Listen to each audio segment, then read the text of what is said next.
ang mga kwento ng pag-ibig, kwento ng buhay, at kwento ng pag-asa dito sa Barangay Love Stories. Love Stories. Mahirap pumili kung saan ka liligaya, lalo na kung may isang masasaktan. Pero sa bawat desisyon ay may kapalit na aral na magtuturo sa atin kung paano maging totoo sa sarili.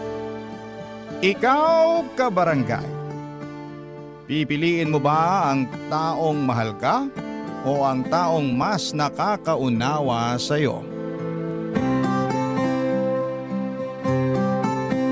Dear Papa Dudut, may mga pagkakataon na sinusubok ng tadhana yung relasyon na meron tayo.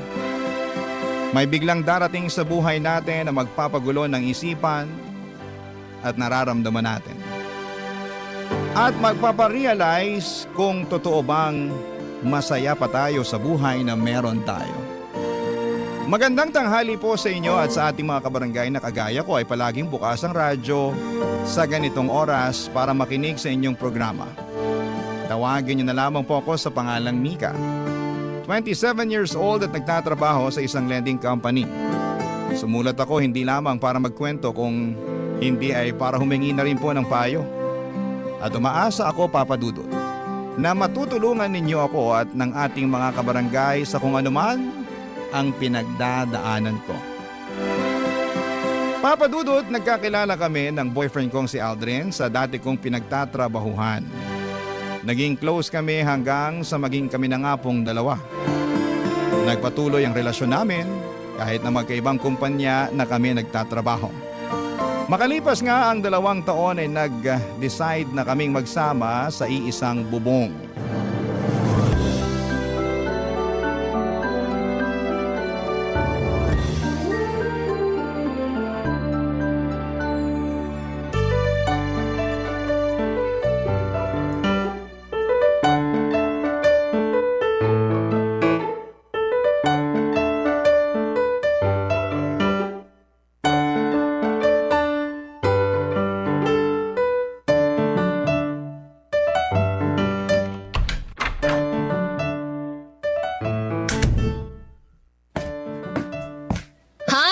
Nakauwi ka na pala.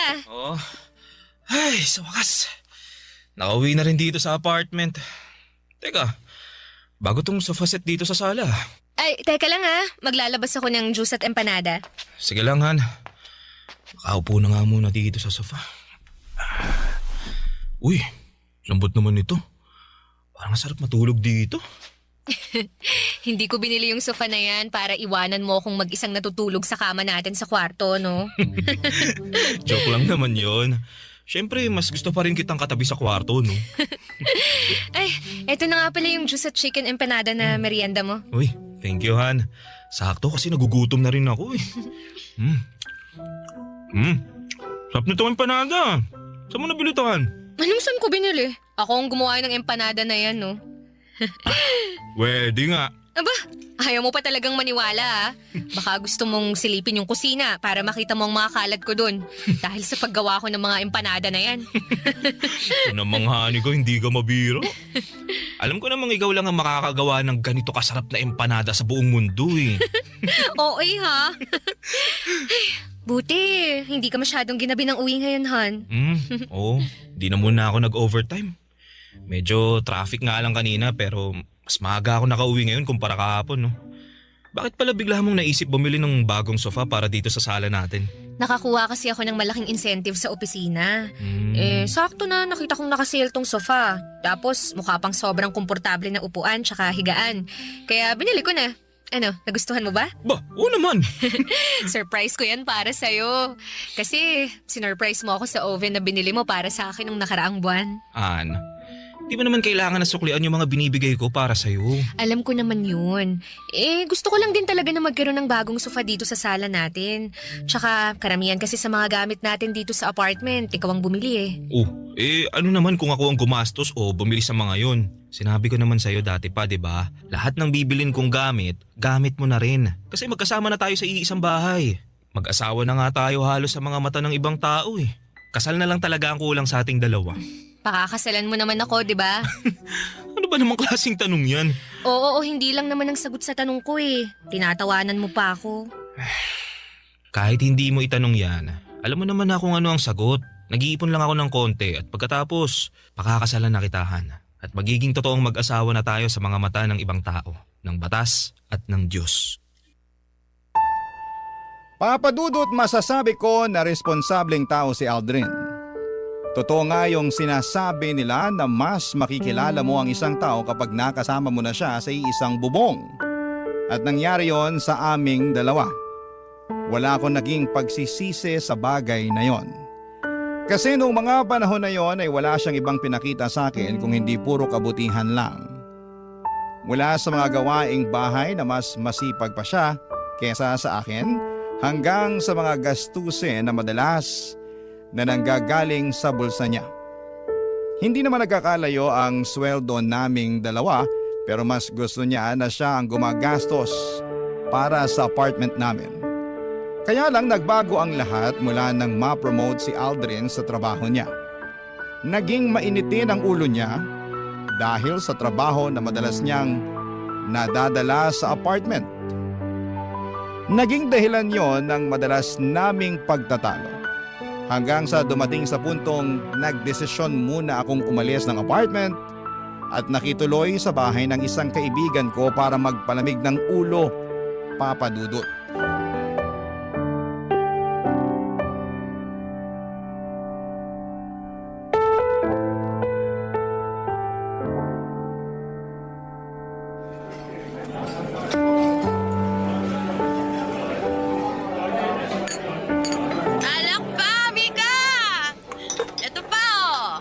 Teka, Jenny, awat muna. Ang dami ko na yatang nainom eh. Eh ano naman kung maparami ka ng inom ngayong gabi? Alam mo namang mabilis akong malasing, di ba? Ayun ang maganda, Mika.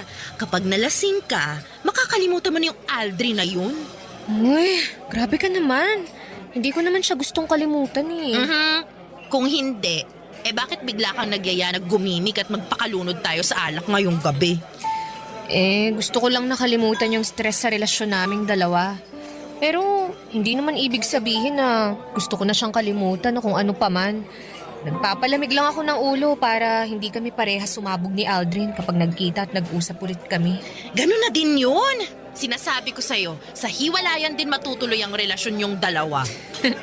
Bakit parang minamanifest mo na maghihiwalay kami ni Aldrin? Hindi sa ganun, Mika. Nakikita ko lang talaga na hindi na kayo magkakaayos pang dalawa. Bakit mo naman nasabi yan?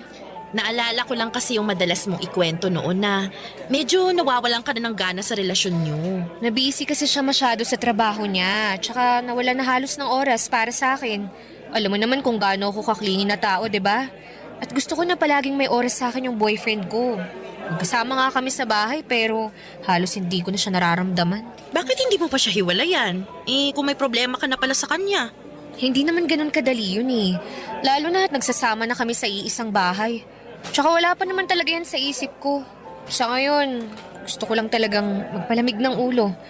Kaya umalis muna ako sa apartment namin. Para kapag nag-usap na ulit kami ni Aldrin, mas maayos na tsaka wala nang sigawan. Okay, sige. Ikaw ang bahala. Pero Mika, alam mo, may napansin ako. Ano naman yun? You know, yung pogi dun sa kabilang table. Kanina pa tingin ang tingin sa'yo. Ha? Baka naman hindi ako yung tinitingnan niya. Naku, sure ako, 100%. Malapit ka na matunaw sa kakatitig niya sa'yo. Masyado ka lang malisyosa kaya kung ano-anong napapansin mo. Alam mo, mabuti pa. Mika! O ano? Kakagulat ka naman. Bigla-bigla ka na lang tumitili halos dyan. Papalapit na si Pogi dito sa table natin! Hi girls. Iniwan na kasi ako ng mga kasama ko eh. Okay lang ba kung makashare muna ako ng table sa inyo? Don't worry, harmless ako. Kahit hindi ka pa harmless, welcome ka dito sa table namin. Jenny! Charot lang! I'm Jenny nga pala. And you are? Justin. Nice meeting you, Justin. Nice meeting you din, Jenny. What about you, miss? Okay lang ba na malaman ko rin ang pangalan mo? Mika. It's Mika. Nice meeting you, Mika. Kuha lang ako ng drinks, ha? Maiwan ko muna kayo. Jenny! Okay lang yan, Mika. Harmless naman daw tong si Justin, kaya siya na munang bahala sa'yo. Diba, Justin? Oo, ako na munang bahala sa kanya. Maingat naman ako pagdating sa babae kaya wala kang dapat na alalahanin sa akin. Papadudot, kagaya ng sabi ko kanina ay maayos naman nakarelasyon si Aldrin. Wala akong marereklamo sa kanya dahil ginagawa niya ang lahat para sa akin at sa relasyon namin. Palagi siyang naglalaan ng oras para kahit makapag-date kami. Isang beses sa isang linggo ay magagawa niya. Ang sabi niya pa nga noon na hindi porke magkasama na kami sa bahay ay hindi na kami gagawa ng ibang magandang memories sa labas. May pagka-outgoing na tao pa naman siya at siya palagi ang nagyayaya na puntahan namin ang mga lugar na hindi pa namin napupuntahang pareho. Nagsimula lang talaga ang pagbabago niya nang ma-promote siya sa trabaho. Hindi na kami masyadong lumalabas para mag-date. Late din siyang umuuwi ng apartment dahil sa mga overtime niya at madalas na mainit ang ulo niya kapag magkasama kaming dalawa.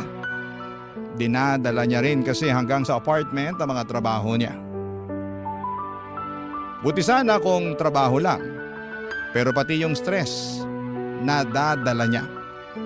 Papadudot yon ang naging dahilan para magsimulang tumabang ang relasyon naming dalawa. Bagay na kinakalungkot ko, papadudot. Barangay Love Stories. Barangay Love Stories. Papadudot, madali talaga akong malasing. Pero hindi ako mabilis maging komportable sa isang tao. Pero nang gabi na nakilala ko si Justin ay parang may kakaiba sa kanya. Na dahilan para maging magaan ang loob ko habang magkausap kaming dalawa. Kaya hindi ko napansin na napaparami na talaga ang inom ko ng alak noon. Siguro kasi ng mga oras na yon ay nagsimula nang lumabas yung stress sa relasyon namin ni Aldrin na naipon noon sa dibdib ko.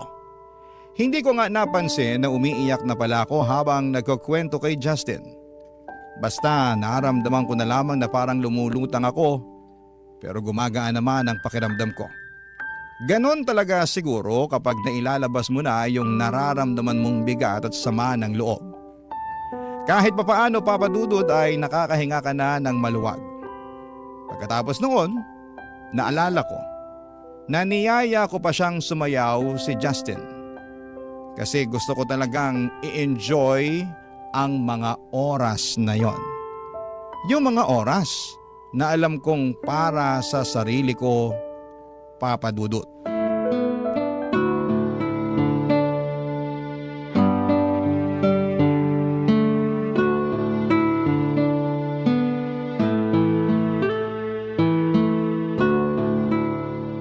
Grabe, sobrang sakit ng ulo ko. Ano bang ginawa ko kagabi at ganito kasakit ng ulo ko? Teka, nasan ako? Bakit wala akong damit at kumot lang ang nakabalot sa katawan ko? Nasaan ang bag ko? Nasaan ang cellphone ko? Oh, mabuti naman at gising ka na, Mika. Ikaw? Anong nangyari kagabi? Wala kang naaalala sa nangyari kagabi? Magtatanong ba ako kung may naaalala ko? Nasaan ba ako? Nandito ka sa kondo ko. Kondo mo? Bakit mo ako dinala rito? Mika, relax. Mabuti pa kumain ka muna. Eto, may dala akong tray ng pagkain, kape at gamot para sa'yo. Sigurado kasi ako na masakit ang ulo mo dahil sa hangover. Sabihin mo nga sa akin, bakit mo ako dinala dito at anong ginawa mo sa akin? Ha? Ilalagay ko muna tong tray ng pagkain dito sa lamesa, ha? Okay. Bago mo ako pag-isipan ng masama, gusto ko lang sabihin sa'yo na kusa kang sumama sa akin dito. Ako? Kusang sumama sa'yo dito sa kondo mo? Oo, kahit tawagan mo pa yung kaibigan mong si Jenny. Nagaya na nga siyang umuwi kayo kagabi, kaya lang ang sabi mo, gusto mo pang uminom ng alak kasama ko. Sinabi ko yun. Oo, kaya inihabilin ka na lang niya sa akin. Pagkatapos, nung sobrang lasing ka na talaga at halos hindi ka na makatayo, hiningi ko na sa'yo ang address mo para maihatid na kita pa uwi sa inyo.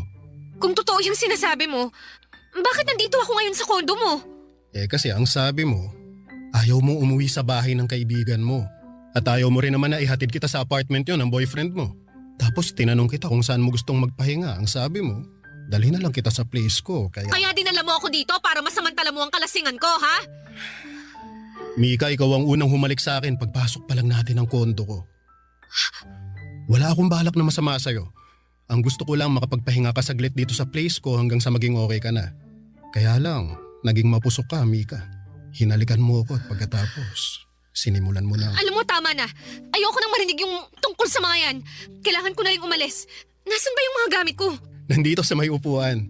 Inayos at tinupi ko na nga kasi kung saan-saan mo na lang hinagis yung mga yan kagabi. Justin, pwede bang lumabas ka muna para makapagbihis na ako? Kung okay lang naman sa'yo. Oo naman, ayos lang. Iwan muna kita dito para makapag-ayos ka na ng sarili mo. Pero inumin mo na rin yung gamot na nandyan sa tray para mawala ka agad yung sakit ng ulo mo, ha? Papa Dudut, hindi ako makapaniwala sa nagawa ko ng gabi na yon. Ang gusto ko lang naman ay magwalwal saglit, magpakalunod sa alak at makalimot sa stress sa relasyon namin ni Aldrin. Pero wala sa plano ko ang makipagkilala at mas lalong makipag one night sa ibang lalaki. Kaya naman sobrang gulong-gulo talaga ng isipan ko ng mga oras na yon. Nang makaalis ako ng kondo ni Justin ay tinawagan ko kaagad si Jenny at kinumpirman niya na totoo ang mga sinabi ni Justin. Ilang beses daw akong niyaya ni Jenny na umuwi na kami pero ayaw ko pa daw. Kaya iniwan na niya ako kay Justin. Doon ko rin nagsimulang maalala ang ilan sa mga parte ng kwento ni Justin.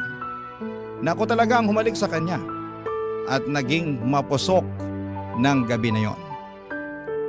Isang linggo pa ang lumipas ay nag-decide na akong umuwi ng apartment namin ni Aldrin. Nag-usap po kami ng masinsinan at ng araw na yon ay nagkaayos din kaming dalawa. Papa Dudut.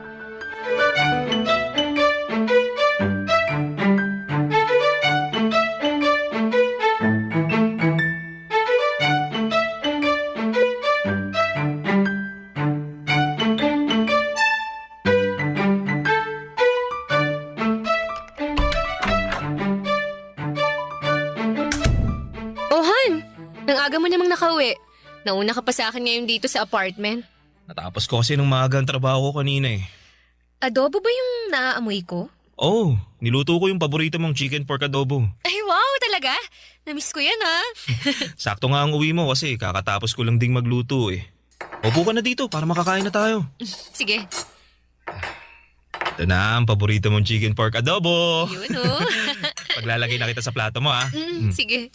Yan. Tikman mo na Han. Sige, Han.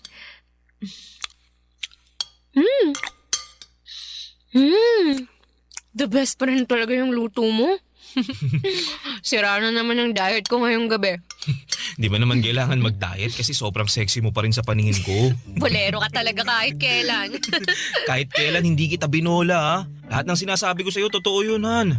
Oh, ito pang kanin oh. Thank you, Han, ah. Ay, oo nga pala. Holiday na next week. Saan mo gustong pumunta? Sakto, anniversary natin yun. Sa malapit na lang siguro Han. Kahit mag 2 days staycation na lang tayo. Bakit 2 days lang? Naka-long weekend tayo pareho, di ba? Eh wala kasi kaming long weekend eh. Cancelled yung dapat na vacation leave namin next week dahil may mga report kami na kailangan tapusin. Pero triple pay naman yun kaya okay na rin. Hindi yun okay. Kasi ngayon lang tayo hindi makakapag out of town sa anniversary natin. Eh, pasensya na talaga Han. Pero makakabawi naman ako next month. Pwede na ulit kaming makapag-vacation leave nun. Sana nga. O siya, kain na lang tayo. Baka mawalan pa ng lasa tong niluto mong adobo.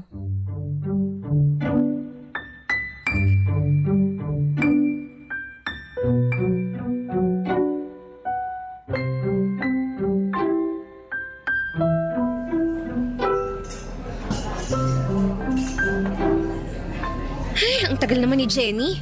Kanina pa ako naghihintay sa kanya dito sa coffee shop eh. Mika? Justin? Sabi na ikaw yan eh. Sinong hinihintay mo? Boyfriend mo ba? Hindi. Si Jenny. May usapan kasi kaming magkikita kami ngayon dito sa coffee shop. Ang tagal nga niya eh. Okay lang ba kung makishare muna ako ng table habang hinihintay mo siya? Oo naman. Thank you. Oh, kumusta ka naman? Ayos lang. Ikaw, kumusta ka? Ayos lang din. So, nagkaayos na kayo ng boyfriend mo? Oo. Doon na rin ulit ako nag-i-stay sa apartment namin. Mabuti naman kung ganun. Mika, sorry dun sa nangyari sa atin last time ha. Alam mo, na-realize ko na tama ka sa sinabi mo. Parang nasamantala ko nga yung kalasingan mo nun. Dapat hindi ko hinayaan na madala ako sa ginawa mo kasi lasing ka lang naman ng mga oras na yun.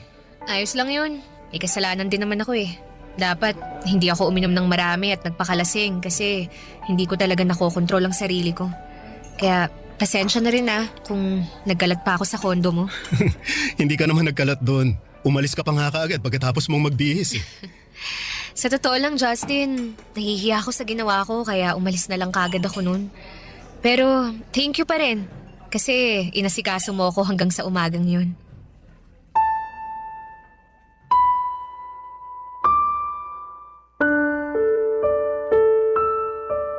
Papadudot naramdaman ko ulit sa gaan sa pakiramdam ko ang naidulot ng pag-uusap namin ni Justin ng mga oras na yon.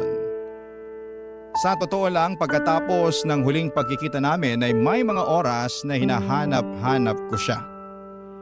Hindi ko lang ini-entertain yung nararamdaman ko na yon kasi alam ko na mali talaga.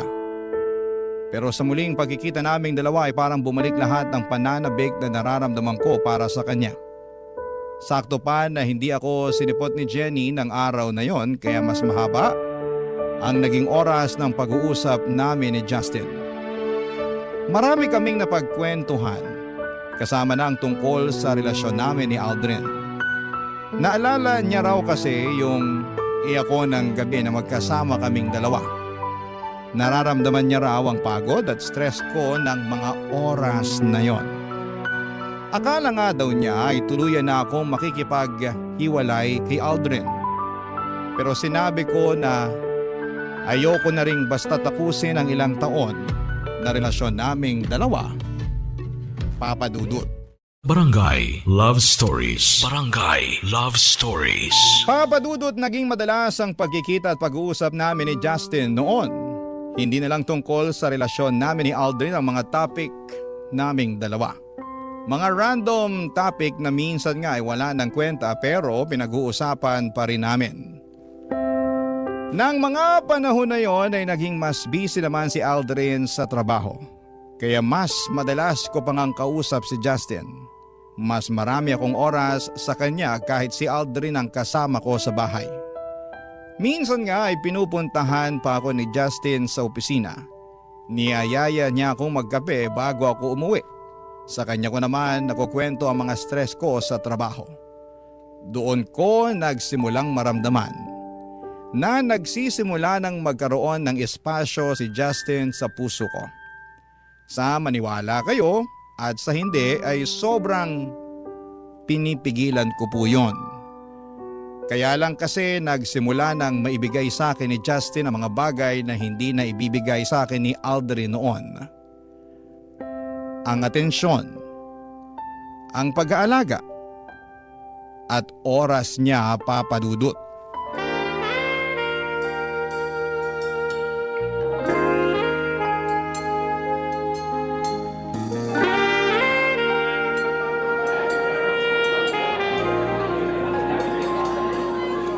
Finally, nakapag-date din ulit tayo, Han. Oo nga eh.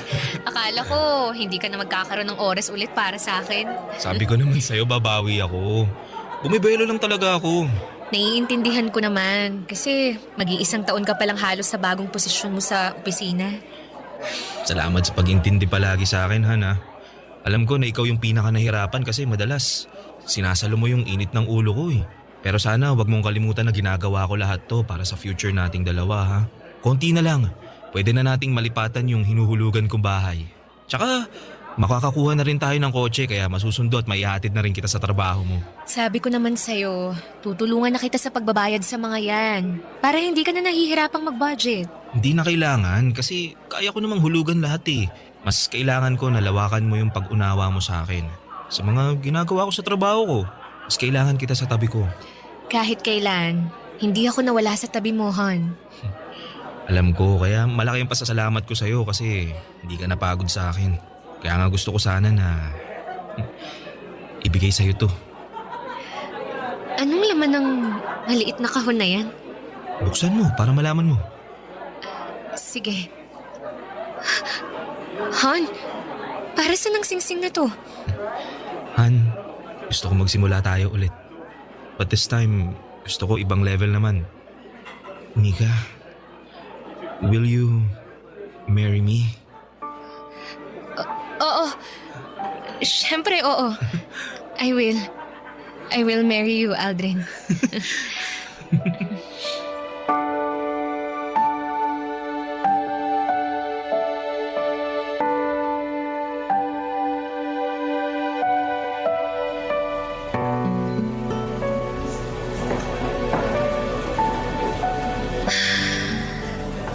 Oh, bakit ang lalim naman ng buntong hininga mo? Tapos, kanina mo pa tinitingnan yung engagement ring mo. Wala lang. Wala lang, pero kanina ka pa napapatulala dyan. Magkwento ka na, dali. Makikinig ako. Anong chika yan, girl, ha? Wala naman akong chika, Jenny. Pwede nga. Oo nga. Okay lang naman ako. Okay. Sige, sabi mo eh. Ako na lang ang magtatanong para may pagchikahan tayo. Bakit parang hindi ka masaya na ikakasal ka na? Ha? Bakit mo naman natanong yan? Eh, halata kasi sa mukha mo habang nakatitig ka dyan sa engagement ring mo. Tsaka, hanggang ngayon nga hindi mo pa rin pinopost o di kaya sinostory man lang sa social media yan eh. Kaya aminin mo na sa akin. May gumugulo talaga ngayon sa isipan mo, no, Mika? Sige na nga. Sasabihin ko na ang totoo. Eh, Jenny, para kasing hindi na ako sigurado kung gusto ko pa ba talagang magpakasal kay Aldrin eh. Ayan na nga bang sinasabi ko? Matagal ko nang nararamdaman yan. So, nahuli mo na ba siyang may ibang babae kaya ayaw mo nang ituloy ang kasal? Walang ganyan, Jenny. Kahit kailan, hindi ako niloko o sinaktan ni Aldrin. Ah, okay. Eh, bakit biglang nagbagong isip mo? Hindi ko na kasi nakikita yung sarili ko na siya yung kasama ko habang buhay eh. Pakiramdam ko kasi hindi niya na ako maaalagaan ng maayos. Masyado siyang focus sa trabaho. Oo, alam ko na para sa aming dalawa din yun. Para sa akin o sa future namin. Pero hindi lang naman kasi yun ang kailangan eh. Kailangan ko rin ng presence ni Aldrin sa buhay ko. Gusto kong maramdaman na nakafocus siya sa akin at hindi lang sa future naming dalawa.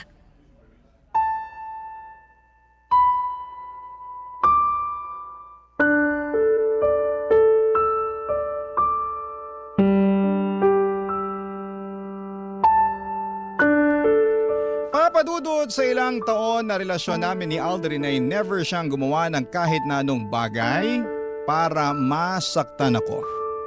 Naging faithful siya sa akin kaya lang nang mas makilala ko siya. Na-realize ko na marami din pala kaming pagkakaiba. May mga katangian siya na hindi ko alam kung gugustuhin ko bang makasama sa panghabang buhay. Dumagdag pa ang presence ni Justin sa buhay ko. Si Justin na mas nabibigay ang oras na hinahanap ko mula kay Aldrin. Pero mula nang tanggapin ko ang alok na pagpapakasal ni Aldrin sa akin ay naisipan ko na kailangan ko nang itama ang lahat sa buhay ko. Hindi pwede na magpatuloy pa ang kung anuman ang nararamdaman ko para kay Justin. Ayaw ko nang patuloy na magkasala sa relasyon namin ni Aldrin. Kaya naman nag-decide ako na simulan nang iwasan si Justin, papadudot.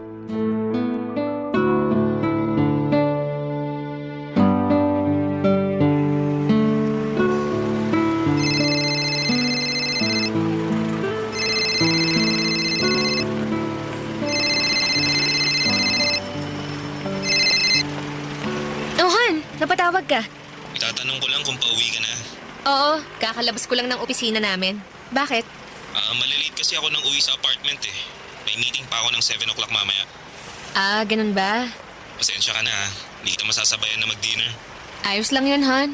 Nag-order na nga rin pala ako ng food para sa dinner mo. Pinakiusapan ko na lang yung kapitbahay na i-receive yung order kapag wala ka pa. Thank you, Han. Pero dapat hindi mo na ginawa yun. Pwede naman akong bumili ng pagkain bago ako umuwi eh. Pambawi ko man lang kasi ang sabi ko, sabay tayo magdi-dinner ngayon, di ba? Han, kailangan ko na rin bumalik sa loob ha. Tatawagan na lang ulit kita mamaya. Bye, I love you. Sige, Han. I love... Huh? Binaba na pala niya. Ay, makapunta na nga sa may waiting shed para makasakay na ako ng taxi. Mika, Justin! Anong ginagawa mo rito? Wala naman tayong usapan na magkikita tayo ngayon eh. wala nga pero gusto kasi kitang makita kaya pinuntahan kita dito. Bakit? May problema ba? Kung meron, tinext mo na lang sana ako kaya tinawagan mo na lang ako. Mika, bakit mo ba ako iniiwasan? Ha? Saan naman galing yan? Hindi kita iniiwasan, Justin. Kung hindi, bakit hindi mo na sinasagot ang mga text o tawag ko? Naging busy lang ako sa trabaho. Yun lang yun. Mika, may problema ba tayo? Ano bang sinasabi mo? Wala naman tayong problema, Justin. At wala tayong dapat na maging problema. Talaga? Wala? Wala kang gustong sabihin? Hindi mo ipapaliwanag kung bakit mo ako iniiwasan? Sa ibang araw na lang tayo mag-usap. Kailangan ko nang umuwi. Mika, sandali. Bitiwan mo nga ako! Mag-usap nga kasi muna tayo. Huwag mo akong talikuran. Mahirap pa talagang intindihin na wala tayong dapat na pag-usapan, Justin. Gusto kita at alam kong gusto mo rin ako kaya mo ako iniiwasan. Justin, ikakasal na ako. Alam ko, sinabi sa akin ni Jenny. Pero hindi mo naman na siya mahal, di ba? Mika, aminin mo na yung totoo. Gusto mo na rin ako at ayaw mo nang magpakasal kay Aldrin. Gusto mong malaman yung totoo? Sige, aaminin ko na. Nalilito na ako sa nararamdaman ko ngayon.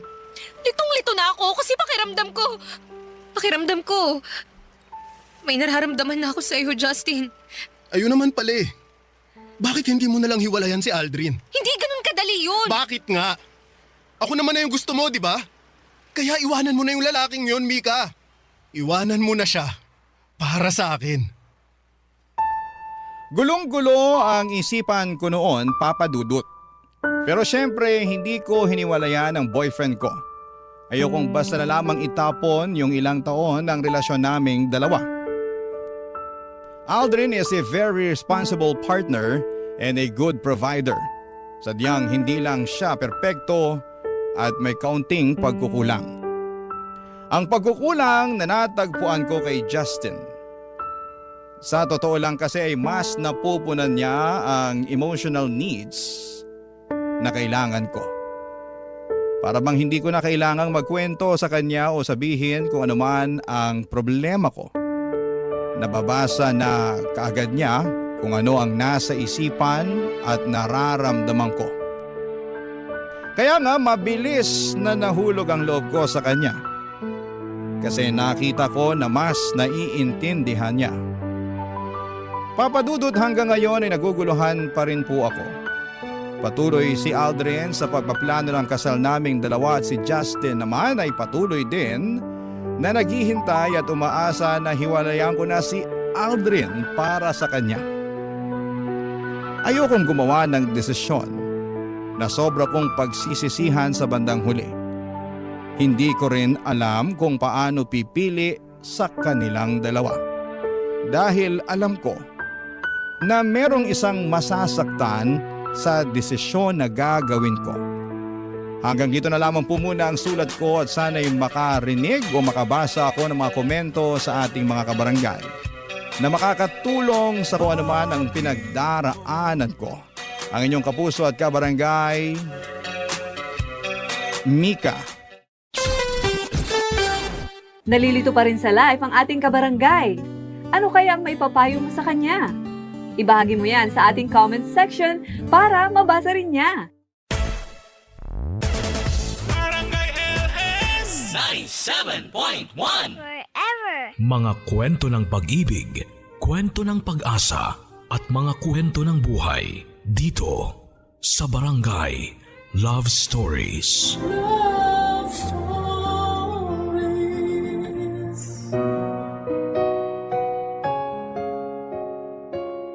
Kung marami ang nag-aasam ng anak ay meron ding iilan na hindi pa handang maging magulang.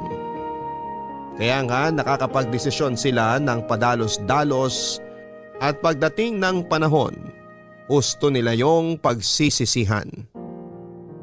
Ganyan ang eksaktong kapalaran ni Elena, ang ating kabarangay ngayong Sabado, at naisin man niyang ibalik ang kahapon. Hinding-hindi na yon mangyayari at ang tanging magagawa na lang niya ngayon ay magsisi. Handa ka na bang makarelate sa kanya?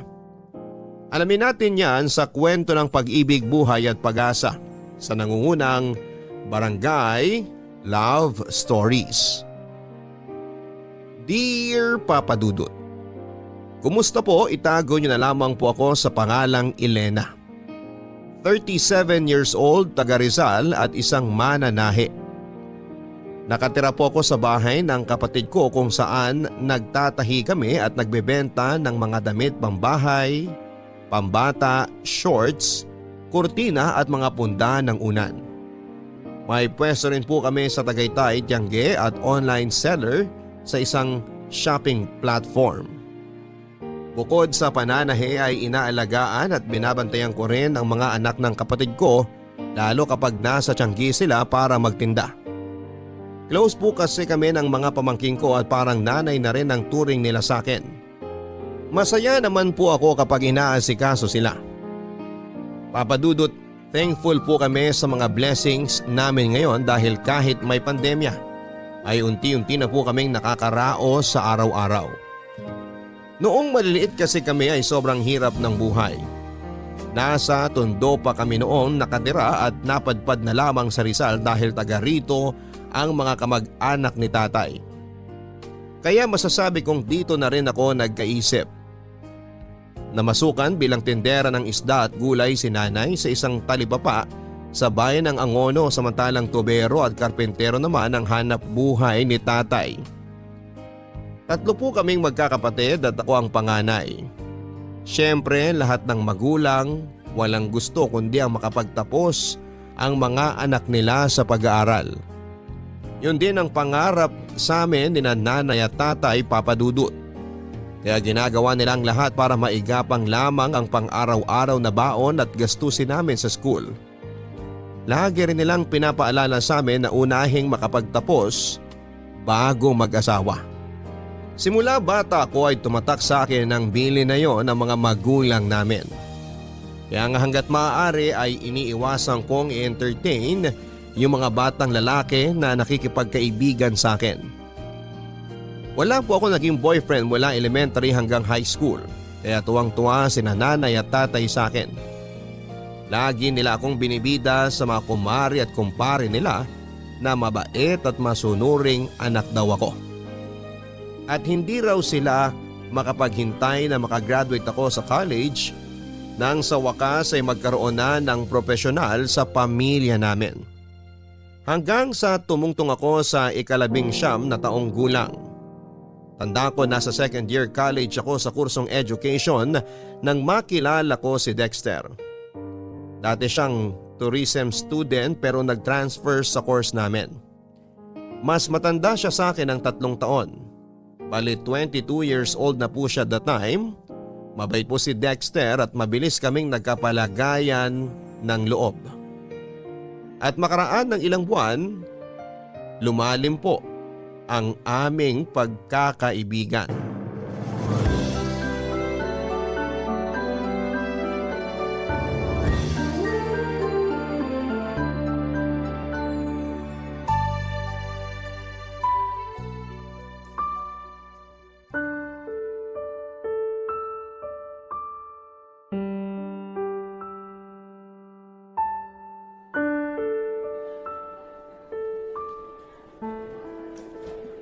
Dexter, ano ba?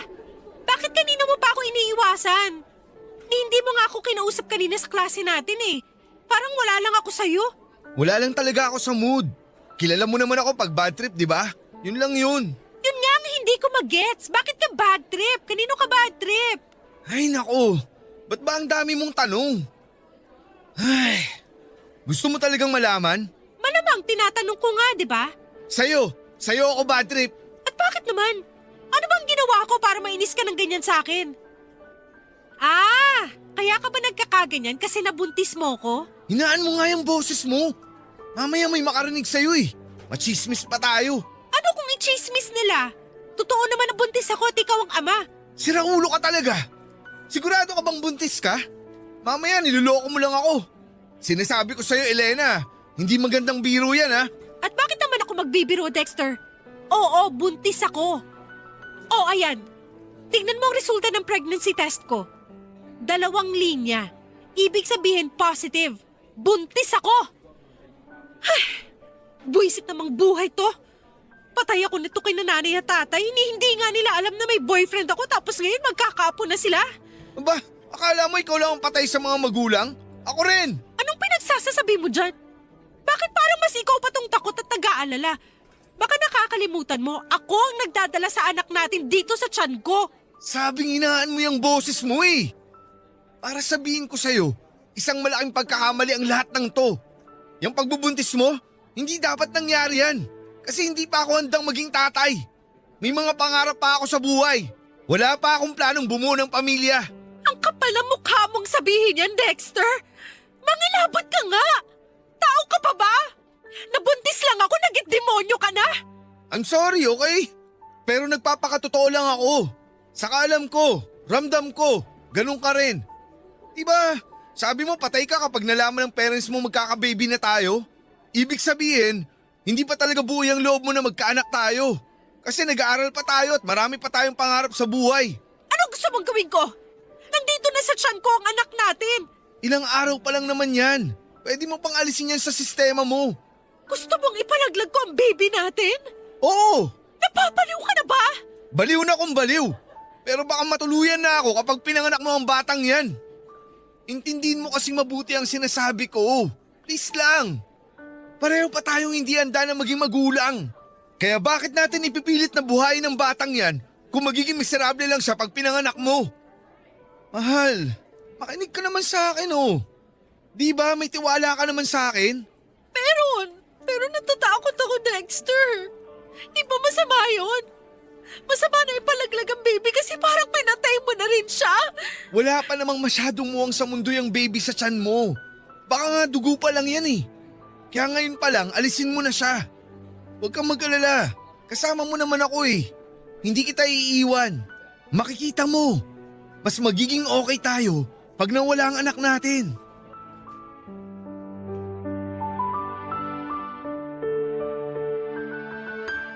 Papa Dudut, alam kong malaking kasalanan sa Diyos ang pagkakasundo namin ni Dexter na ipalaglag ang baby namin. Pero pareho po kaming lito at desperado ng panahon na yon.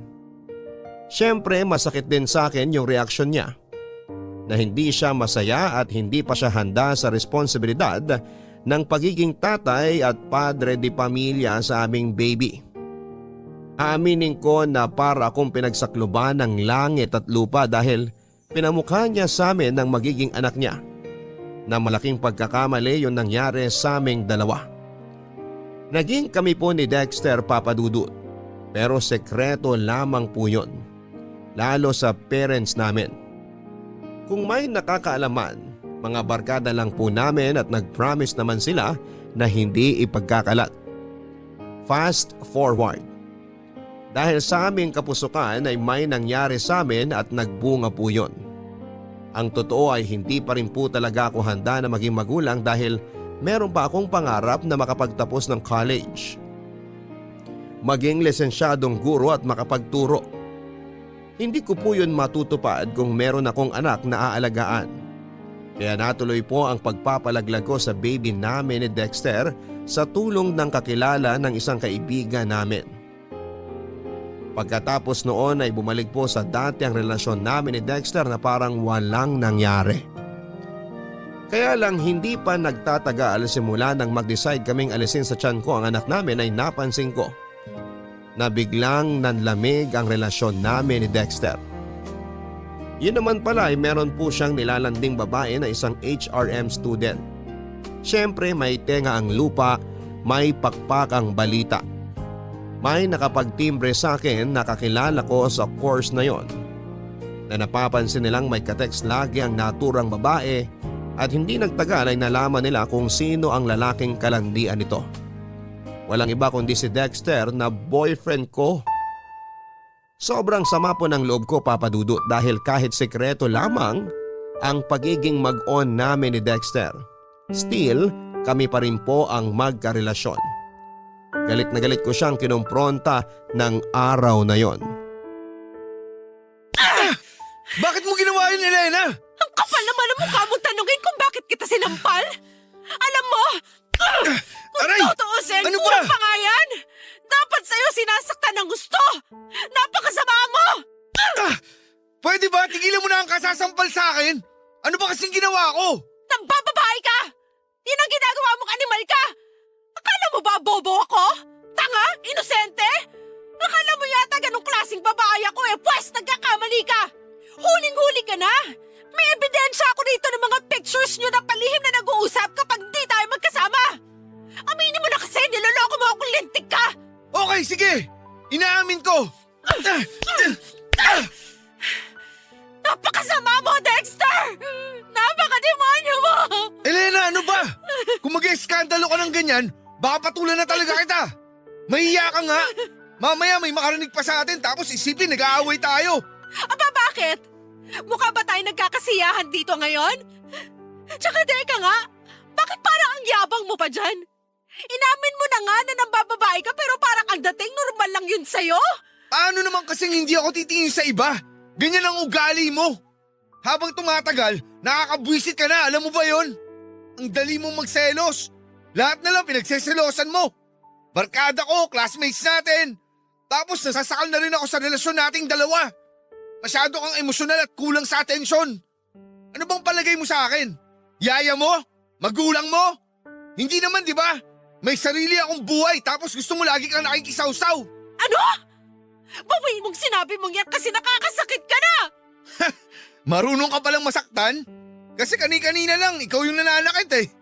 Tinan mo nga itong mga hampas at palo mo sa akin. Bakit pa sa braso ko yung kamay mo? Tapos ito yung mukha ko. Sigurado akong pulang-pula na sa sampal mong gaga ka. Ano na lang sasabihin ko sa parents ko pag nagtanong sila kung napaano to? Hindi ko naman yan gagawin sa'yo kung naging matino ka lang sana at hindi ka nang bababae! Tigilan mo na nga ang paninisi sa akin. Saka hindi ako mambababae kung hindi ka aastang baliw at siraulo dyan. Hindi mo ako pag-aari. Kung magpapatuloy ka sa ganyang ugali mo, maghiwalay na lang tayo. Ayoko na sa'yo kasi nakakasawa at nakakaumay ka. Dexter naman! Huwag mo namang sabihin yun! Huwag mo akong iwan at huwag mo ako ipagpalit sa iba! Hindi ko kasi kaya kapag nangyari yun, please lang! Ang gusto ko lang naman, ako lang! Ayoko nang may kahati sa'yo kasi sakit ka lang dapat! Baliw! Siraulo! Sinabi hindi mo ako pag-aari, lintik ka! Mabuti pa, dyan ka na! Alis na ako at huwag kang susunod sa akin! Nakakabwisit yung pagmumukha mo! Dexter! Please wag ka umalis! Wag mo akong iwan!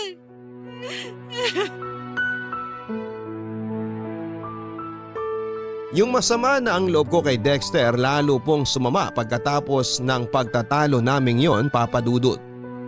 Sa isip ko sa aming dalawa ako at wala ng iba ang mas may karapatang magalit at maghinanakit dahil sa katarantaduhan niya. Pero bakit parang ang ending ay kasalanan ko kasi masyado akong clingy sa kanya at pakiramdam niya ay nasasakal na siya. Alam ko, Papa Dudut, na excuses lang niya ang mga bagay na yon para mapagtakpan ng kasalanan niya at siya ang lumabas na biktima sa aming dalawa. Kaya galit na galit po ako sa kanya ng panahon na yon at kulang na lang ay isumpa ko siya, Papa Dudut. Ilang araw din po kaming hindi nagpansinan ni Dexter at mas mahirap yon sa parte ko dahil magkaklase kami. Tingin ko nga ay ako lang ang affected dahil mukhang ayos lamang siya. Nagagawa pa nga niyang makipagtawanan sa iba naming kaklase at sumama sa mga gimmick o inuman ng mga ito after class. Mahal na mahal ko po si Dexter, Papa Dudut. Tawagin niyo na po akong tanga, martir o himang. Pero may pagka-hopeless romantic kasi akong tao. Siya rin kasi ang first love ko at first boyfriend ko kaya gusto kong siya na rin ang mapangasawa ko. Kaya kahit may kasalanan siya sa akin at sa relasyon namin ay nagbulag-bulagan po ako sa mga kalokohan niya kahit harap-harapan na po ang pakikipaglandian niya sa ibang babae. May punto po na nagmanik-luhod ako sa kanya para piliin lamang niya ako, kaso sa huli, iniwalayan pa rin niya ako. Hindi ko po kayang ipaliwanag yung sakit na nararamdaman ko ng panahon na yon. Daig ko pa ang sinaksak ng libu-libong patalim sa dibdib, sa braso, sa binti at sa katawan, pero buhay pa rin ako at nasasaktan. Hindi po ako kaagad nakapag-move on, lalo na nang mag-drop out si Dexter sa pag-aaral. At nawala na lang bigla. Ang resulta, nawalan po ako ng gana. Tumigil na lamang ako sa pagpasok sa klase namin at hindi ko na natupad ang pangarap ng mga magulang namin na makapagtapos ako sa kolehiyo. Papadudot, disappointed po kasi sa akin ng parents namin at kitang-kita ko ang kalungkutan sa mga mata nila nang mag-decide akong tumigil na ng tuluyan sa pag-aaral. Nahihirapan po kasi akong mag-concentrate sa klase namin at para bang gusto ko na lamang magulong sa bahay namin at magmukmok. Siyempre, palaisipan sa pamilya ko ang pinagdadaanan ko ng panahon na yon. Akala pa nga ni nanay ay may sakit ako. Kaya nangutang pa siya sa amo niya ng pera, mapa-check up lamang ako sa doktor. Pero normal po ang mga medical test result ko. Kaya nakahinga ng maluwag si nanay. Sinabi ko sa kanya na huwag na siyang mag-alala sa akin dahil magiging okay din ako. Pagkalipas ng ilang buwan ay nag-decide po ako na tigilan na ang pagmumukmuko. Pero imbes na bumalik ang gana ko sa pag-aaral ay naisipan ko maghanap ng mapapasukang trabaho para makatulong sa mga magulang namin. Nag-apply po ako sa mga convenience store at swerteng natanggap ako bilang cashier. Tapos ay nagtrabaho din po ako sa fast food bilang all-around crew. Hindi nagtagal ay niyaya po ako ng isang agent na nagre-recruit ng panahon na yon sa fast food ng isang mall kung saan ay nakatambay lang naman ako at naghihintay sa kaibigan ko. Bale, sinama niya ako sa grupo ng mga ino-orient nila para maging call center agent. At dahil kahit papaano, tiwala naman ako sa English at pronunciation ko ay sinubukan ko. Tapos nakapasa po ako at nag-start na mag-training. Nang maging regular po ako at sumisweldo na ng mataas kesa sa dati kong trabaho, nakatulong na po ako sa mga gastusin namin sa bahay at pagpapaaral sa mga kapatid ko. Kahit papaano ay naging proud po ako sa sarili ko dahil nakikita kong nagkakaroon ng direksyon ng buhay ko. 1.5 taon na po ako noon bilang call center agent nang maglaro ang tadhana. Kung kailan kasi tuluyan na ako naka-move on kay Dexter na first love and first boyfriend ko, ay saka naman biglang nag-cruise ang landas naming dalawa, Papa Dudut.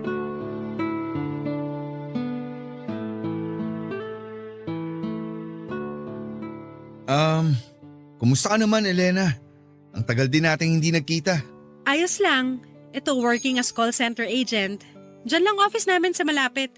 Naisipan ko lang bumili ng kape bago mag-start shift ko. Ah, ganun ba? Sandali, nagkakape ka na pala ngayon? Oo, nakakailang cups nga ako nito araw-araw. Nakaka-addict kasi. Nako, hinay-hinay lang sa pag-inom ng kape ha. Masama rin yan sa kalusugan kapag napasobra. Alam ko naman yun. Hindi ko lang din maiwasan dahil kailangan lagi akong gising sa trabaho ko. Kapag hindi ako nakakapagkape, daig ko pa yung sabog at lutang. Ganun? Ayos lang ba makipagkwentuhan sa'yo? Nagmamadali ka ba? Ang totoo, gusto ko sanang humingi ng sorry sa'yo kasi bigla ako nawala after ng breakup natin. Alam ko masakit sa'yo na naghiwalay tayo tapos iniwan pa kita. Ewan ko kung anong pumasok sa isip ko nun. Kaya bigla ako nag-decide na tumigil sa pag-aaral at sumama sa tito ko papunta sa Cebu. Pinasok niya ako ng trabaho doon. Doon na rin ako tumira ng ilang taon. Elena, alam kong malaki ang kasalanan ko sa'yo. Kaya gusto kong humingi ng sorry. Aaminin ko masama ang loob ko kasi sinaktan mo ko ng sobra-sobra noon. Hindi ko maintindihan kung ano bang naging kasalanan ko sa'yo para sa huli. Iwan mo ko at hindi piliin. Ikaw ang first love ko. first boyfriend. Kaya normal na masaktan ako ng husto at mahirapang makamove on. Siguro, tinanggap ko na lang talaga na hindi tayo para sa isa't isa at merong nakalaan sa ating iba. Teka, maiba ako. May asawa ka na ba? Mga anak? Wala. Wala akong anak at mas lalong wala akong asawa. Sinubukan ko manligaw. Nagka-girlfriend naman ako pero iba ka pa rin, Elena. Sobrang ibang-iba yung relasyon natin at hindi ko yun mahanap sa mga babaeng nakasama ko. Alam ko lahat ng mga kasalanan at pagkukulang ko sa'yo. At sa maniwala ka o hindi, pinagsisihan ko yun ng gusto. Kung maibabalik ko lang ang kahapon, hindi kita sasaktan at hindi kita iiwanan. Kaso wala eh. Nagpakagago ako. Imposibleng matama ko pa yung mga maling nagawa ko. Mga bata pa tayo noon kumpara sa edad natin ngayon. Siguro mas nag-mature na tayo. Tsaka pinatawad na kita, Dexter. Hindi ko man maintindihan yung mga dahilan mo noon kung bakit mo yun nagawa. Hinayaan ko na lang na tulungan ako ng panahon na maghilom. Tapos sino mag-aakala na magkikita tayo ulit, di ba? Napaka mapaglaro ng kapalaran. Oo nga eh. Pero naniniwala ako na may dahilan ng pagkikita nating to. Pero ikaw ba? Meron ka na bang asawa o kahit man lang boyfriend? Wala akong asawa. Wala rin ako mga anak. At mas lalong wala akong boyfriend ngayon.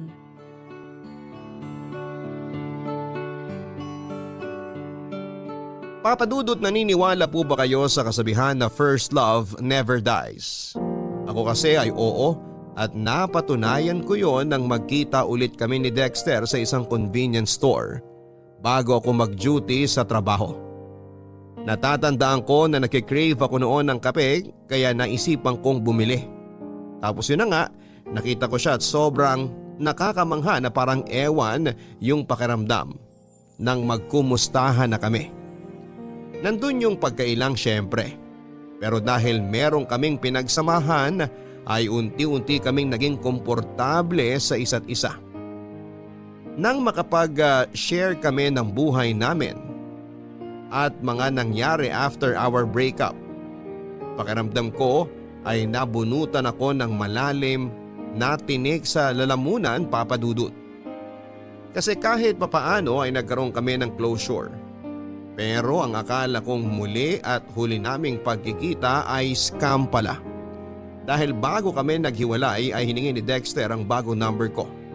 Nung una ay nag-alangan ako pero sa huli ay nangibabaw pa rin yung kagustuhan ko na makipag-reconnect sa kanya. Hindi nga nagtagal ay nagsimula kami mag-text at chat ni Dexter, Papa Dudut. Aaminin ko na para kaming bumalik sa unang beses na nagkakilala kami kung saan bago sa amin ang isa't isa. Nakakatuwa at nakakakilig lang sa pakiramdam. Tulad noon, mabilis lang din kaming nagka-developan ni Dexter, Papa Dudut. At hindi nga nagtagal ay umamin siya na may nararamdaman siya para sa akin. Kabado, lito at excited po ako ng panahon na yon, Papa Dudut. Parang sinisilihan ng puwit ko kasi hindi ako mapakali. Ang bilis at ang lakas ng tibok ng puso ko na para bang bumalik ako sa pagiging teenager. Ewan ko, Papa Dudut, pero iba yung hatak ni Dexter sa akin. At bagaman natatakot na ulit akong masaktan, kaya pinipigilan ko ang puso ko na mahulog sa iba. Hinayaan ko po ang sarili kong mahalin ulit ang unang lalaking minahal ko. Sinabi ko pa nga sa sarili ko, by hook o by crook. Aaminin ko ulit kay Dexter na gusto ko pa rin siya.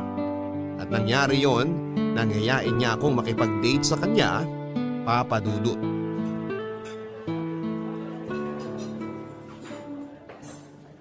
Elena, thank you ah. Thank you saan? Sa pagpayag mong lumabas kasama ko. Bakit naman ako hindi papayag? Siyempre, hindi kasi ako sigurado kung, alam mo na, kung pareho pa rin tayo ng nararamdaman sa isa't isa. Ano ba to? Ang totoo kasi niyan, may feelings pa rin ako sa'yo. Tulad ng sinabi ko nung nagkita ulit tayo, iba ka sa lahat. At hindi ko mahanap sa iba yung katulad ng relasyon natin dati. Kaya nga sabi ko sa sarili ko, ngayon na nagkita ulit tayo, parehong single at walang commitment tapos pumayag ka rin makipag-date sa akin ayoko nang sayangin yung pagkakataon na binigay sa akin ng Diyos para bumawi sa'yo at itama ang mga mali ko. Sana hindi ka masyadong nabigla sa mga sinabi ko, Elena. Ano ka ba? Ayos lang. Actually, hindi lang ikaw ang may gustong aminin. Ako rin. May aaminin ka rin? Ano yun? Nakikinig ako. Ikaw rin kasi, malakas pa rin ang impact mo sa akin. Ewan ko ba? Hindi ko may paliwanag. Nung naghiwalay tayo, ginawa ko talaga lahat para kalimutan ka. May mga nanligaw sa akin, oo, pero hindi pa rin kita mapakawalan sa puso ko. Siguro nga kinukumbinsi ko lang ang sarili ko na nakamove on na ako sa'yo, na nakamove on na ako sa relasyon natin, kahit hindi naman talaga. Masaya ako nung nagkita ulit tayo. Kabado rin syempre kasi hindi pa ako ready na marinig mula sa'yo na pamilyado ka ng tao. Pero matapos mong sabihin na wala pang ibang babaeng nakahihigit sa akin dyan sa puso mo, umasa ako na baka may chance pa tayo, Dexter. Tingnan mo nga naman nakakatuwang isipin na sinadya talaga na magkita tayo ngayon para bumawi sa isa't isa. Pangako, Elena, magiging mas mabuting boyfriend ako. Ngayon na tama na ang panahon para sa ating dalawa. Walang araw na hindi ko ipagsisigawan sa mundo kung gaano ako kaswerte na dumating ka sa buhay ko. Yun kung hahayaan mo akong ligawan kita. Ano, payag ka? Walang problema. Pumapayag ako. Basta promise mo sa akin na hindi mo na ako sasaktan katulad dati. Kasi kahit paano may takot pa rin sa puso ko. Pero syempre mas nananaig yung pagmamahal ko para sa'yo. Mahal din kita, Elena. Sobrang mahal. Pangako, magiging good boy na ako. Araw-araw kitang uunahin. Tiwala na akong mas magagawa at mapapatunayan ko na yun ngayon. Kasi nasa tamang edad na ako. Di hamak na mas mature na ako mag-isip kaysa noon. Kaya huwag ka mag-alala. Ligtas ka sa akin. At salamat pala sa pagkakataon. Huwag ka nang mag-thank you. Reserve mo na lang yan pag sinagot na kita. Ang tanong, sasagutin nga ba kita? Teka, di ba mutual na yung feelings natin? Oo, pero depende pa rin yun sa panliligaw mo. Naisip ko kasi baka magbago pa ang isip ko kaya dapat galingan mo. Matagal na yata akong magaling. Alam mo yan. Oo, at mayabang din. Kumain na nga tayo bago pa lumamig to mga pagkain. The best daw ang steak nila rito. Oh, heto, tikman mo. Susubuan kita.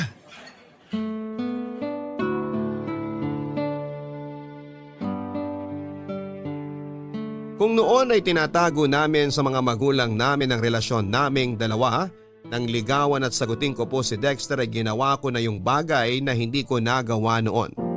Yon ay ang ipakilala siya sa pamilya ko. Lalong-lalo na kina nanay at tatay. Kabado po kaming pareho nang dalhin ko siya sa bahay namin pero naging maayos naman ang pagkikita nila ng parents ko at ang pagtanggap sa kanya ng pamilya ko. Malaking bagay po yun sa amin dahil mas maluwag ang kahit na anong relasyon kapag tanggap kayo ng mga magulang ninyo. Hindi nagtagal ako naman po ang ipinakilala ni Dexter sa parents and family niya. Naging okay rin po ang lahat sa dulo kaya tuwang-tuwa kaming dalawa, Papa Dudut. Wala na po akong mahihiling sa may kapal dahil muli niya kaming pinagtagpo ni Dexter at pinagsama bilang magkasintahan. Malungkot man at masakit yung paghihiwalay namin noong araw, naniniwala po kami na paraan lamang yon ng tadhana para ihanda kami sa panibagong buhay na haharapin namin. Ang tinutukoy ko po ay yung noong nag-decide kami ni Dexter na mag-live-in na at bumuo ng pamilya. Payag din naman po ang mga parents namin dahil pareho na kaming nasa tamang edad at may trabaho. Kaya na naming buhayin ang magiging anak namin, Papa Dudut. Kaya naman malakas ang loob namin. Walang pagsidlan yung kaligayahan ko sa puso ko matapos naming tumira sa isang bubong. Nangako si Dexter na balang araw pakakasalan niya ako. Kaya naman pinanghawakan ko yun, Papa Dudut.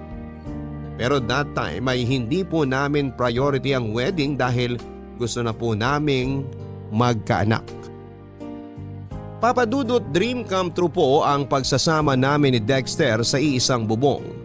at pangarap na bumuo ng sarili naming pamilya.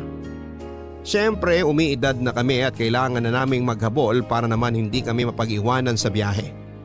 Karamihan kasi sa mga common friends namin ay may mga anak na. Oo, nandun yung inggit kaya nga ang magka-baby ang priority namin that time. Ang sabi ko noon sa sarili ko ay tama na ang panahon at pagkakataon kung saan ay pwede na kaming bumuo ng sarili naming pamilya. Kaya simula noon ay ginabi-gabi po namin ni Dexter ang pagsisiping papadudot. Umaasa po kasi kami na makakabuo kami kaagad kapag ginawa namin yon. Lumipas nga ang ilang buwan at wala pa ring nabubuo sa sinapupunan ko papadudot. May punto na pareho na kaming frustrated ni Dexter dahil consistent naman ang sex namin. Tapos pareho rin kaming healthy and capable. Alam ko yon dahil yon ang pakiramdam ko papadudot. Regular din kasi ang menstruation ko kaya dapat mas malaki yung chance na mabuntis ako. Pero lagi pong negative ang resulta ng pregnancy test kaya nalungkot kami ng husto. May isang beses na na-delay ako sa menstruation ko at akala namin ay buntis na ako. Deep inside ay nagsa-celebrate na kami ni Dexter dahil umaasa kaming sa wakas ay dininig na ng Diyos ang matagal naming panalangin sa Kanya. Pero pagkaraan ng 2 araw, niregla po ako papadudot. Kaya ganoon na lamang ang disappointment namin ni Dexter. Pero hindi pa rin kami sumuko. Sinubukan pa rin po namin kahit paulit-ulit na kaming nabibigo. Ganon naman talaga ang buhay.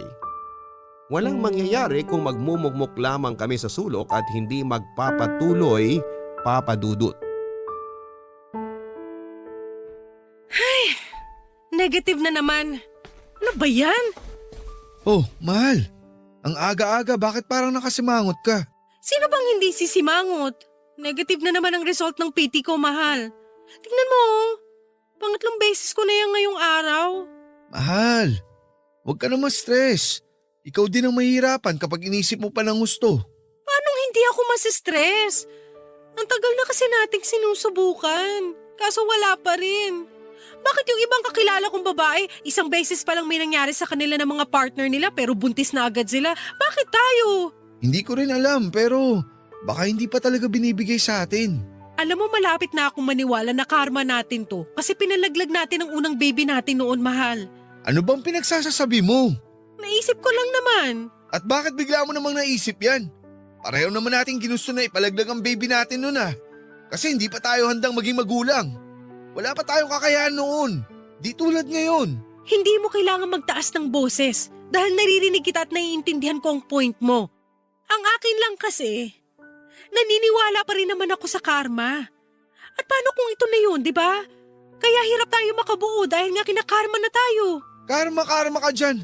Kasabihan lang yun. Hindi yun totoo. Pwede ba? Huwag ka nga magpapaniwala sa mga karmang yan. Dami mong papaniwalaan yan pa talaga. Bakit ba hindi mo ako mag-gets? Siyempre babae ako. Kung frustrated ka dahil kahit anong gawin natin hindi pa rin tayo makabuo, pues mas frustrated ako. Ikaw lang ang gumagawa ng ikagaganyan mo, Elena. Oo, katulad mo, busit ako. Pero nasa katinuan pa rin ako. Sinasabi mo bang baliw ako, ha, Dexter? Aray! Ano? Sumagot ka! Bakit ka ba nananakit? Wala naman akong sinasabing ganun May narinig ka ba lumabas sa bibig ko? Sa'yo kaya mismo nang galing yun, Elena. Parang gago naman talaga to, At ako pa talaga ang gago, ha? Nya ka? Wala ka nga sinasabi pero yun na rin ang punto mo. Palagay mo sa akin, mahina po make-up? Aray! Sumusobra ka na! Grabe ka! Lumuwag na naman yata yung tornilyo mo sa utak. Ang aga-aga, ganyan ka. Makaalis na nga muna rito sa bahay. Diyan ka na! Buisit! Dexter! Bumalik ka rito! Hindi pa tayo tapos mag-usap!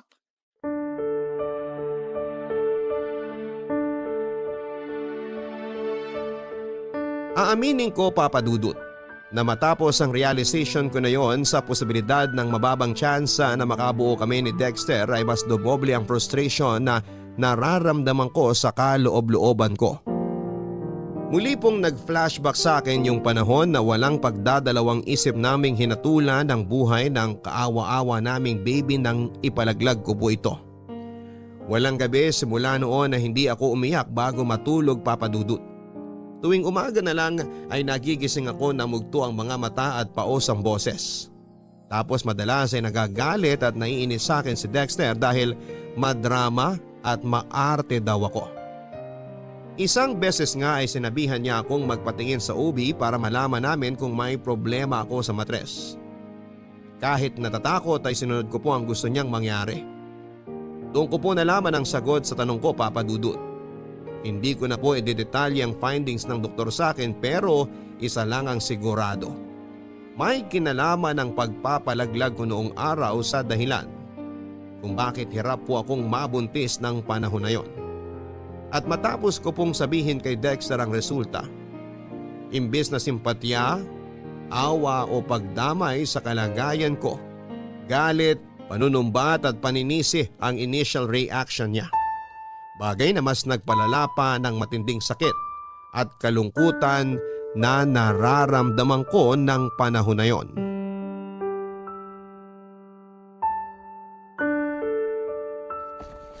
Dexter, pwede ba huminahon ka lang? Tsaka ano bang ginagawa mo? Bakit mo iniimpake ang mga damit mo? Huminahon? Paano ako hihinahon? Sige nga! Pagkatapos mong sabihin sa akin na nagka-problema yung matres mo dahil sa pagpapalaglag mo noon, ano bang reaksyon ang inaasahan mo? Matuwa? Pwes, tong mukhang to, tuwang-tuwa ba? Nakakainis ka, Elena! Ikaw pala ang may problema kaya hindi pa rin tayo nakakabuo. Hindi ko naman kasalanan yun ah.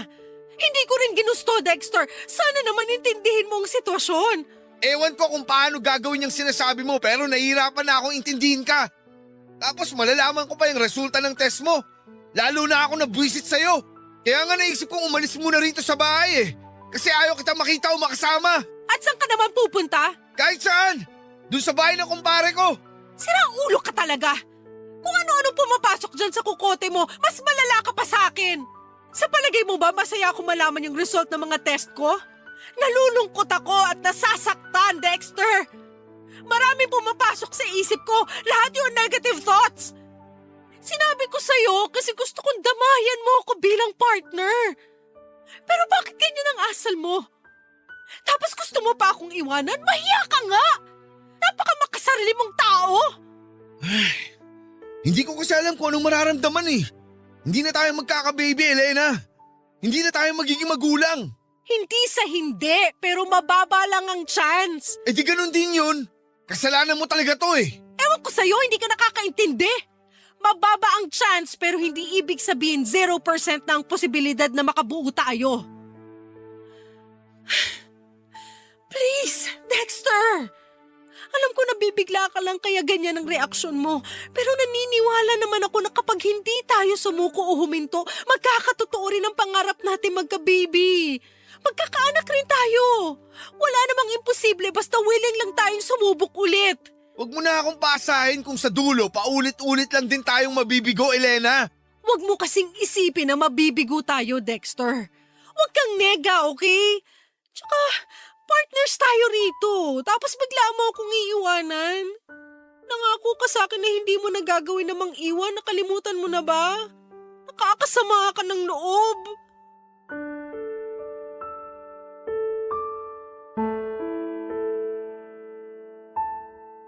Matapos sabihin sa akin ni Dexter na hihiwalayan niya ako dahil hindi kami makabuo, ay nataranta po ako ng husto at kinain ng matinding takot, Papa Dudut. Hindi ko kayang mawala sa piling ko si Dexter lalo na kung kailan pabor na sa amin ang kapalaran. Muli po ako nakiusap sa kanya na subukan lang namin. Hindi naman kasi sinabi ng doktor na wala na akong tsansang mabuntis. Mababa lang pero kung hindi kami susuko, samahan pa ng dasal sa may kapal ay baka isang araw ay matupad din po ang aming kahilingan. Mabuti na lamang po dahil nakinig sa pakiusap ko si Dexter at muli po naming sinubukang magka-baby, Papa Dudut. Bukod doon ay nag-start po kaming magpanata sa simbahan tuwing linggo para dinggin ng Diyos ang kahilingan namin. May mga binago rin po kami sa lifestyle namin para mas maging healthy kaming pareho. Halimbawa, nag-quit po si Dexter sa paninigarilyo. Ako naman ay iniwasan na ang labis na pagpupuyat sa gabi kaya nagpalipat na rin po ako ng shift sa umaga. Hindi na rin ako masyadong nagkakape at mas madalas akong kumakain ng gulay at masusustansyang pagkain. Mabilis po na lumipas ang 2 taon na punong-puno ng pag-asa at pagkabigo. Sa wakas, nangyari ang matagal na naming gustong mangyari ni Dexter. Yon ay nang mabuntis na ako, Papa Dudut. Sobrang saya po naming dalawa ni Dexter, Papa Dudut. Dahil sa wakas ay nagkatotoo na ang matagal naming hiling. At yon ay nang sabay naming makita ang 2 guhit sa pregnancy test kit na ilang beses naming inulit makasigurado lamang na tama at positibo talaga ako. Naiyak pa nga ako noon matapos yakapin ng mahigpit ni Dexter, Papa Dudut. Kasi sino ba naman ang hindi magiging emosyonal, hindi ba? Ang tagal-tagal naming hinintay ang sandaling yon kung saan ay mabubuo na ang aming munting pamilya. Anak na lamang po talaga ang kulang sa aming pagsasama. Kung maingat na po ako noong bago ako mabuntis, mas naging maingat po ako during my pregnancy, Papa Dudut. Ganon din si Dexter sa akin hanggat maaari ay lagi niya akong sinasamahan sa check-up ko sa OB ko. May point na pinag-resign niya rin ako sa work para hindi nakukompromiso ang kalusugan ko, pati na ang baby. Hindi nga nagtagal ay unti-unti po akong nagkaroon ng baby bump kaya lalo kaming naging masaya at excited ni Dexter. Mabilis po na lumipas ang ilang buwan, kabuwanan ko na. At ng araw na mga anak ako, nasa tabi ko lamang po si Dexter, Papa Dudut, kaya nabawasan yung takot at pangamba ko. Hi, mahal. Handa na ang hapunan. Thanks, mahal. Kaso parang hindi ko kayang umalis sa tabi ng baby natin. Tingnan mo kung gaano siya ka-cute. Naku! Oo nga eh. Ang himbing ng tulog niya. Para siyang anghel. Ilang araw pa lang tayong nakakauwi rito sa bahay galing ospital. Pero mukhang komportable na siya agad. Akala ko nga maninibago siya eh. Mukhang mabilis naman siyang naka-adjust. Ay, hanggang ngayon hindi pa rin ako makapaniwala na may baby na tayo, mahal. Dati hinihiling at pinagdarasal lang natin siya pero ngayon tingnan mo, kapiling na natin siya. Kahit ako hindi rin makapaniwala, mahal. Minsan nga tinatapik-tapik ko pa ang mukha ko kasi baka nananaginip lang ako. Sampalin mo nga ako para magising na ako kung panaginip man to. Patawa ka rin, no? Seryoso ako doon. Pangako, gagawin ko ang lahat ng makakaya ko. Maibigay lang sa anak natin ang lahat ng pangangailangan niya. Alam kong hindi ako perpektong tatay, pero sisiguruhin kong hindi ako magkukulang. Magtatrabaho ako ng mabuti at kikita ng pera para pagandaan ang kinabukasan niya. Alam ko namang gagawin mo yon dahil mahal mo ang anak natin, Dexter. Hindi lang mahal, sobrang mahal. Ang tagal natin siyang hinintay. Akala natin hindi na siya darating. Pero mabuti na lang hindi tayo sumuko. Salamat, Elena, kasi hindi mo rin ako sinukuan ng mga panahon na ayoko na. Ay, nahihiya talaga ako sa iyo eh. Dahil sa inasal ko ng mga panahon na yon. Naduwag ako. Para akong hindi lalaki. Alam ko na kung may pagpipilian ka, hindi mo naman yun sasabihin. Lito at naguguluhan ka lang din noon. Naiintindihan kita, mahal. Ngayong natupad na ang pangarap natin maging isang buong pamilya, wala na akong mahihiling pa. Ako rin. Ikaw at ang anak lang natin sapat na mahal. Walang gabi simula nung malaman kong buntis ako sa kanya na hindi ako nagpasalamat sa Diyos. Akala ko hindi niya pakikinggan ang panalangin ko dahil nakagawa tayo noon ng kasalanan. Pero totoo na mapagpatawad siya dahil binigay niya sa atin ang anak natin. Hindi lang ikaw ang may pangako kay baby, mahal. Ako rin meron. Anak, salamat kasi dumating ka sa buhay namin ng papa mo. Hindi mo alam kung paano mo kami binago. Dahil sa'yo, nagkaroon ng direksyon ng buhay namin. Dahil sa'yo, natupad ang pangarap namin ng papa mo na magkaroon ng pamilya. Ikaw ang kukumpleto sa amin, anak. Pangako, aalagaan, mamahalin at ibibigay namin lahat ng pangangailangan mo. Tama ang mama mo, anak. Mahal na mahal ka namin. Sobrang mahal ka namin. Totoo po na malaki ang nagbago sa buhay at pagsasama namin ni Dexter, Papa Dudut, matapos dumating ang aming anak.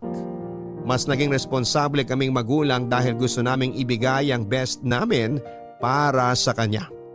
Kapansin-pansin din na mas ginanahan si Dexter sa pagtatrabaho dahil nag-promise siya sa amin ng anak niya na ibibigay niya ang lahat ng pangangailangan namin. Papa Dudut, ako naman ay naging mas responsableng nanay. Bukod sa pagdating ng baby namin at tuluyang pagiging buo ng aming pamilya. Meron pa pong isang blessing na dumating sa buhay namin ni Dexter. Yon ay walang iba kundi ang maikasal kami at ganap na naging mag-asawa. Mabilis po na lumipas ang 3 taon. Naging masaya po ang aming pamilya, Papa Dudut. Kaso sino mag-akala na panandalian lang pala ang kasiyahang yon dahil nang sumunod na taon, nangyari ang ni sa hinagap ay hindi namin inaasahang mangyari ni Dexter. Yon ay matapos na ma-diagnose na may leukemia ang anak namin. Papa Dudut, dahilan para bawian po ito ng buhay during her medication. Masyado pong mabilis ang mga pangyayari at wala sa amin ni Dexter ang nakapaghanda. Bilang magulang na namatayan ng anak, kulang po ang salitang masakit para i-describe ang nararamdaman namin ng husband ko, Papa Dudut. Nang mga panahon na yon ay parang gusto na rin naming mamatay. At hanggang sa libingan ng anak namin ay hindi po namin siya mapitawan.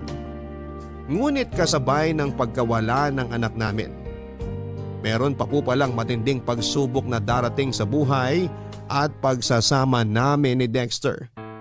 Bagay na lalong nagpadurog sa puso ko, Papa Dudut.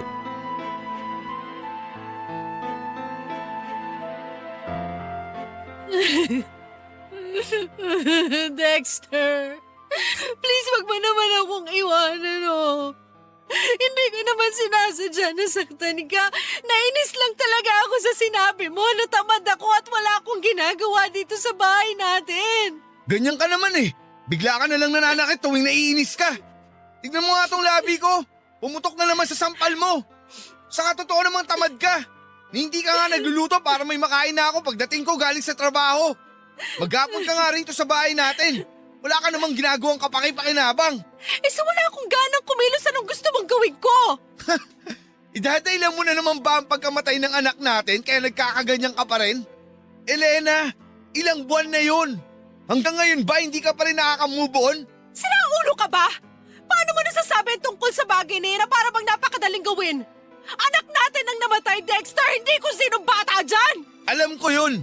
At hanggang ngayon masakit pa rin sa akin ang lahat. Kaso lalo ako nahihirapan dahil sa'yo. Napakadrama mo masyado. Lagi kang umiiyak. Napapagod na akong aluhin ka, Elena. Kaya iiwan mo na naman ako. Ganun ba yon? Ay, hindi ko alam. Naguguluhan ako. Pero isa lang ang sigurado. Tuwing nandito ako sa bahay, naalala ko ang anak natin. Kung pwede nga na hindi na ako umuwi rito para makalimutan ko na siya kaagad. Ano bang kasalanan natin? Bakit kailangan tayong paglaruan ng tadhana? Bakit kailangan kunin ang anak natin ng maaga? Ni hindi pa nga nagtatagal mula nung ibigay siya sa atin tapos gano'n na lang kadali na binawi siya sa atin. Kahit sa ang agulo ko tingnan, hindi makatarungan. Kasalanan mo talaga to, Elena. Ano? Bakit ako? Hindi mo kasi nalagaan ang anak natin. Diba? Nangako ka na babantayan mo siya. Nasisiguruhin mong ligtas siya. Pero bakit dinapuan pa rin siya ng ganong klaseng sakit? Bakit namatay pa rin siya at nawala sa atin? Nasisiraan ka na ng ulo. Tsaka ginawa ko naman ang lahat para alagaan siya. Hindi ko nga pinapakagat sa lamok o pinadadapuan sa insekto ang anak natin. Tapos ang kapal na mukha mong sisihin ako. At sumbatan ako na pinabayaan siya. Mahiya ka nga, Dexter! Kahit na anong sabihin mo, kahit na anong katwiran mo, hindi na may babalik ang buhay ng anak natin, Elena. Naisip ko, wala na rin saysay na magsama pa tayo sa isang bubong. Kaya nakapag-desisyon na ako iwanan ka. Dexter naman! Ngayon mo pa talaga naisip yan samantalang dapat nga magkasangga at magkasama tayo sa buhay. Wala na ang anak natin. Pati relasyon at pagsasama natin bilang mag-asawa, gusto mo rin mawala at masira? Bakit naman ganyan? Wala naman akong kasalanan na tulad mo nagluluksa rin ako. Tulad mo namatayan din ako ng anak. Huwag ka naman maging unfair sa akin. Huwag mo akong dramahan! Buwisit ka! Dexter! Dexter, please naman huwag kang umalis! Huwag mo akong iwan, oh! Please, Dexter! Nagmamakaawa ako sa'yo! Magbabago ako! Hindi na kita sasaktan! Magiging masipag na rin ako rito sa bahay! Please naman, Dexter! Huwag ka nang umalis! Maawa ka naman sa akin! Wala na nga ang anak natin! Tapos ikaw mawawala rin! Hindi ko nakakayanin!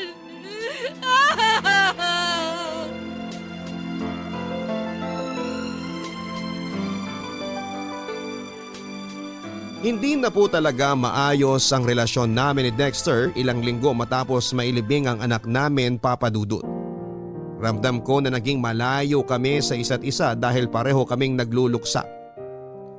Aaminin ko na napabayaan ko rin siya bilang asawa at nagkulang din siya sa akin. Tapos huli na bago ko na-realize kung gaano nakalaki ang agwat namin sa isa't isa. Madalas na kaming mag-away kahit na sa maliit na bagay lamang. Tapos nasasaktan ko rin siya physically. Nagsisi po ako ng husto dahil nagpadaig ako sa emosyon ko.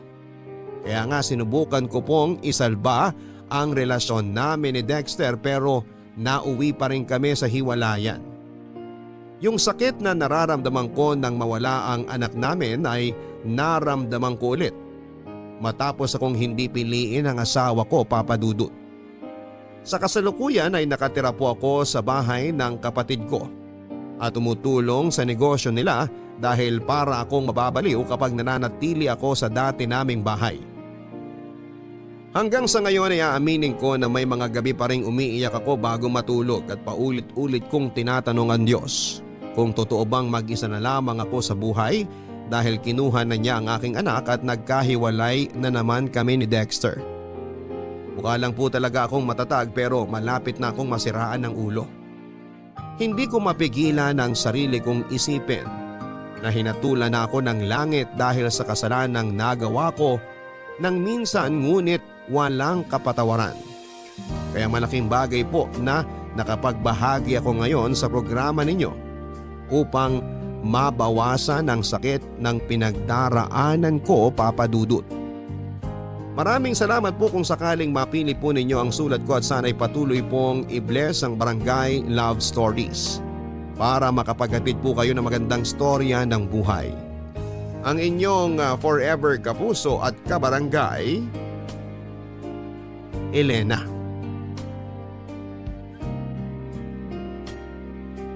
Maraming salamat, Elena, sa pagbahagi mo ng iyong storya at alam namin na mabigat ang pinagdaraanan mo sa buhay. Sana'y nagkaroon ng kaunting kapanatagan sa puso mo gayong naibahagi mo na sa aming programa ang kwento ng buhay mo. Mga kabarangay, kapag po tayo ay gagawa ng isang desisyon, siguraduhin po natin at pag-isipan po natin ito ng maraming beses. Dahil mahirap magsisi sa huli. Minsan kahit kapatawaran ay hindi na po ibinibigay sa atin dahil nahatulan na tayo. Magkaganon pa man ay ipagpatuloy pa rin natin ang pagbabagong buhay at pagiging mabuting bersyon ng ating mga sarili. Hanggang sa muli, ako po si Papa Dudut sa mga kwento ng pag-ibig, buhay at pag-asa sa Barangay Love Stories number 1. Mga kwento ng pag-ibig, kwento ng pag-asa at mga kwento ng buhay dito sa Barangay Love Stories. Love Stories.